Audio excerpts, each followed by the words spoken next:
It wasn't usually used for domestic properties.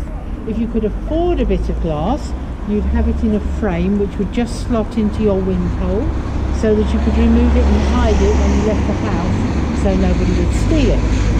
But this was actually built all the glass in the windows, and it was built for Susanna, William's eldest daughter, and her husband, Dr. John Hall. Dr. Hall was an eminent Tudor physician. He trained at Montpellier and Cambridge University. His patients were the wealthy, important Tudors of the day, because it was only the wealthy who could afford a physician in those days. Everybody else, home remedies. And many of those home remedies worked, although they wouldn't necessarily have understood why. For instance, the cure for a sore throat. You find a frog. You then hold the frog up by its back legs over the open mouth of the patient. The frog, it's not going to be very impressed, will spit. We now know frog spit contains antiseptic, so it would work. There you go. We know that, they didn't. I wonder how many other animals they tried out first. I know. Tudor medicine is very strange, of course, to our way of thinking. It wasn't, this idea was all over Europe. The idea of the four hues, the body being controlled by the four hues, they don't know it as a virus. And they felt that if you were ill, it was because one of your humours was out of balance. So the treatment was to rebalance the humours. Almost entirely bleeding, itches, or purging. A good clear out, my friend. And the recipes for a good clear out, I don't think you'd want to try. And most of them contain salt sugar. Well, we use that in gunpowder, so I will leave you to imagine what it was like. Now, the surgery is not it's the barber. The man who cuts your hair undertakes all surgery and dentistry. So you've all seen traditional barber's poles? Same all over the world, isn't it? Red and white, blood and bandages. In this country, however, we have a little peculiarity, just one of them. When our surgeons become consultant surgeons, we don't call them doctor. We call them Mr. or Mrs. And this is because Henry VIII established the Guild of the Barber Surgeons. So we recognise that by addressing our consultant surgeons as Mr. or Mrs. So Susanna and her husband lived here till 1616, which is when William Shakespeare dies. And Susanna, as the eldest surviving child, is the one that then inherits William's estate. You don't leave it to your wife, you leave it to your eldest child, which normally would be a son, of course. So they then moved around the corner to William's house, which was the largest in Stratford. So they moved around there and they continued to care for Anne, his wife, who survived William by another 7 years. So we're now going to head down that road over there, which you'll see just down there. We're heading down towards some lovely medieval buildings and Shakespeare's School.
the road.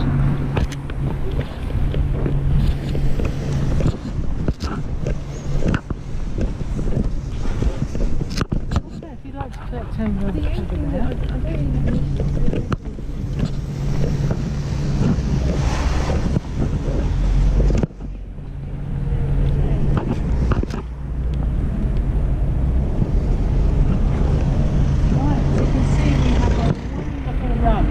Medieval buildings here. The Guild Chapel, medieval, Guild Hall, completed in 1420, and all of these are, or were originally, almshouses for the poor of Stratford.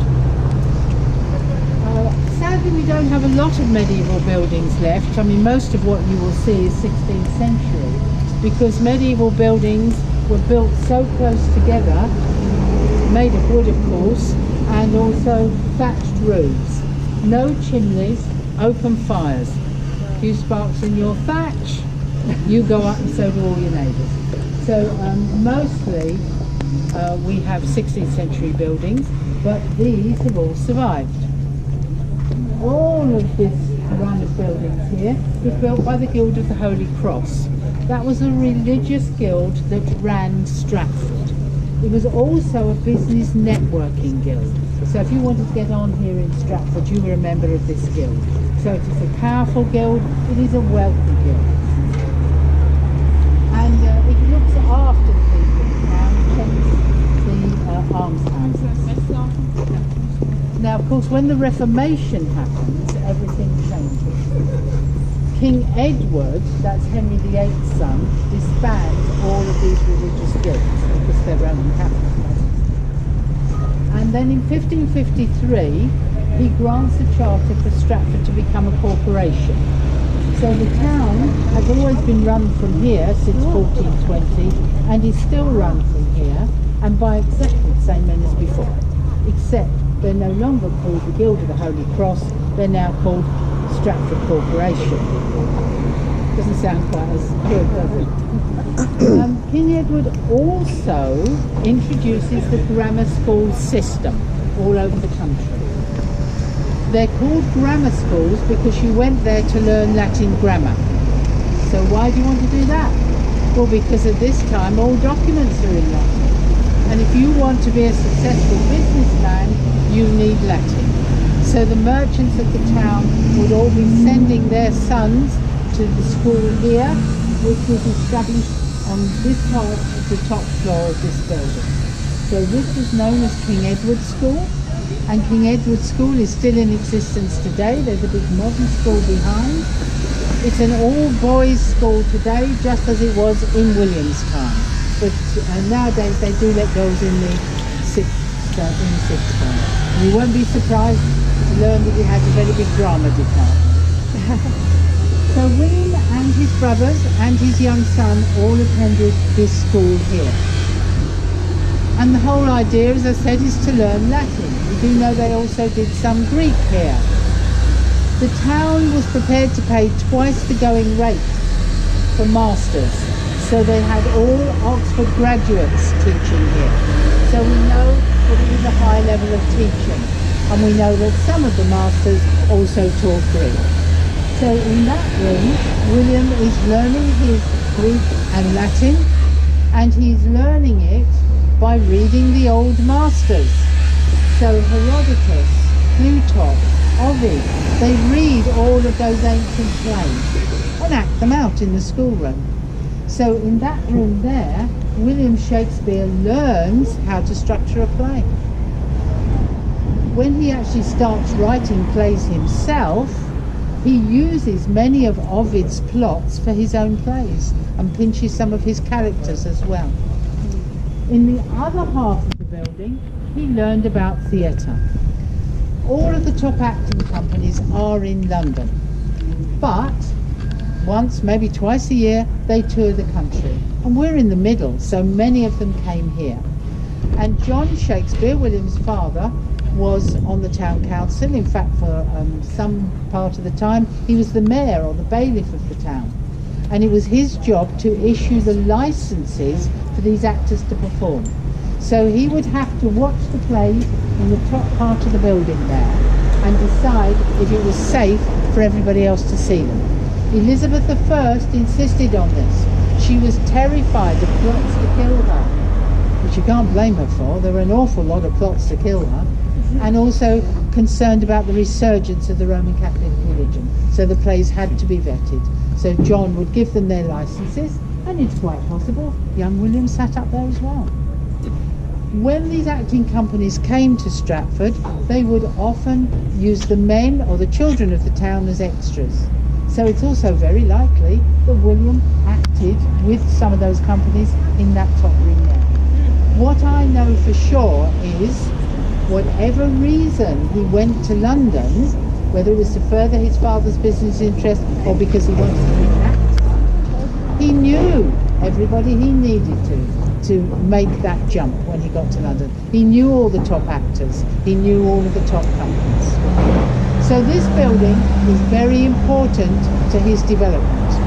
It is now a heritage site. It does still belong to the school, but they've opened it a couple of years ago as a heritage site, and with your discount tickets you can get in half price. So you can see where the town has been run from for centuries, and you can go upstairs and you can have a Latin lesson Tudor style. Okay. Right, we're going to head round the corner there to the other side of the chapel.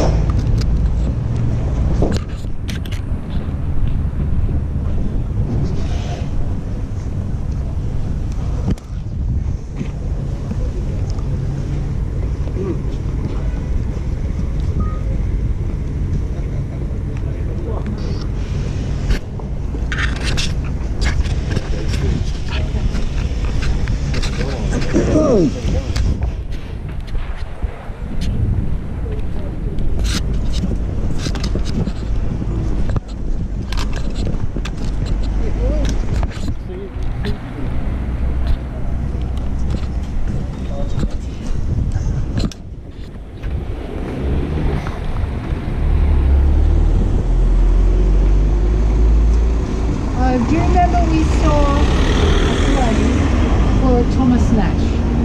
Yeah. That little house there used to belong to Thomas Nash. And Thomas Nash marries Elizabeth. Now that is Susanna, William's eldest daughter's only child. She marries Thomas Nash, but he's a lot older than her. He dies, and she's free to marry again. She marries a John Barnard, who is then knighted for services to the king. So she becomes Lady Elizabeth Barnard. But despite 2 marriages, she has no children. So that was the last of William's direct line. His other daughter, Judith, had a number of sons, but none of them lived long enough to have children of their own. So William Shakespeare's direct line finishes with his grandmother. A very nice garden. Back in the medieval times, in fact in the 1400s, in this plot, on this plot here, the largest house in Stratford was built. It was known as New Place, and it was built by a gentleman called Hugh Clopton, who was a merchant here in Stratford. They were a whole family of very wealthy merchants, and they were very generous to Stratford. So Hugh Clopton builds his massive house here. It was massive, it was 10 bedrooms, a very big place. And when William Shakespeare is 33, he purchases it. So he lives here with his wife Anne and his then teenage children.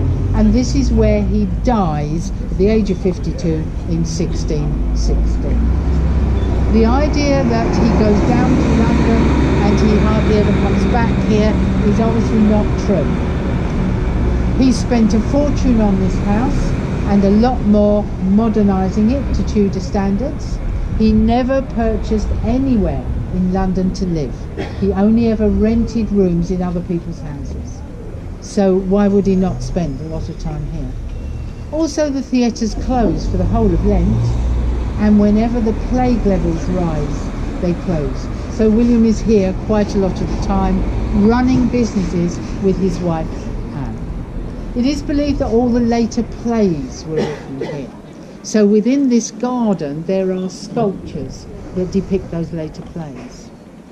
Now people will question William's attitude towards his wife. I don't know what he got up to in London, but I do know that he remained with his wife right up until the end.